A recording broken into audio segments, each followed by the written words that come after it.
So there are a lot of questions being asked about VR. Who's using it?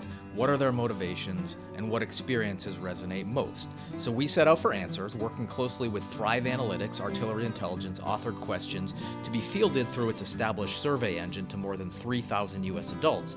And the result is wave 3 of the research and a narrative report we published to unpack the results. So what did we find out? First, 16% of respondents have used or own a VR headset, which is up 11% in 2018. But more importantly, they're doing it often. So 78% of users engage monthly or more, while 22% do so monthly or less. And this is a key finding for VR, given that adoption barriers can be high with things like setting up tracking systems. So the name of the game is ease of use and replayability. And we see that continuing to improve with the growth in standalone headsets that reduce friction like Oculus Go and Quest.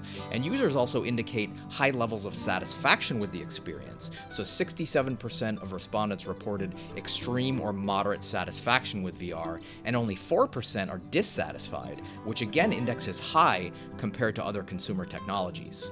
As for other adoption drivers, content is king, just like in other media. But interestingly, content availability isn't as much of a concern as it was in Wave 2 of the research. And for that, we attribute the content efforts of Oculus, including Go's backwards compatibility with Gear VR's library, which gives it 1,000 compatible apps. And this will improve further with Oculus Quest, given its 50 launch titles, its projections for 100 games by year end, and the YouTube app, which gives it access to 1 million 360 videos. And as for the types of experiences users are interested in, cinematic leads, followed by gaming and travel. And this is somewhat surprising given that watching 2D video in a 3D environment isn't native to VR. So this is telling that users want what they're most familiar with, even though it's not the best form of VR.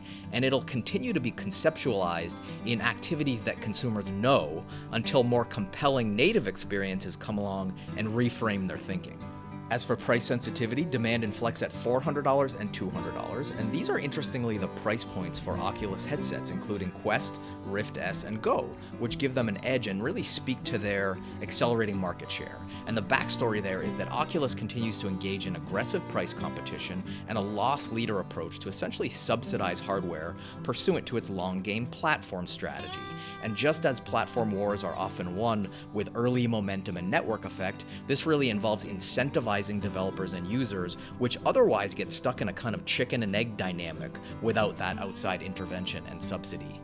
But it's not all good news, so non-VR users report low interest at 27%, down from 31% last year. So this disparity between current user satisfaction and non-user disinterest underscores a key challenge for VR, which is that you have to see it to believe it. So in order to reach high satisfaction levels, VR has to first be tried. And this presents marketing and logistical challenges for the industry to push that first taste with something that can't really be captured in words or video. So it's like selling TVs on the radio, as we like to say. So it'll really take time and acclimation and further price reductions before VR reaches a more meaningful share of the consumer public.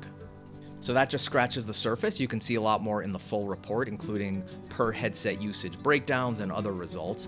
And meanwhile, the high-level takeaway is that VR's growth will be driven by continued downward pricing pressure, a lot more content, and the lowered friction brought by standalone headsets. And these events will collectively push VR forward, but it'll be a gradual process.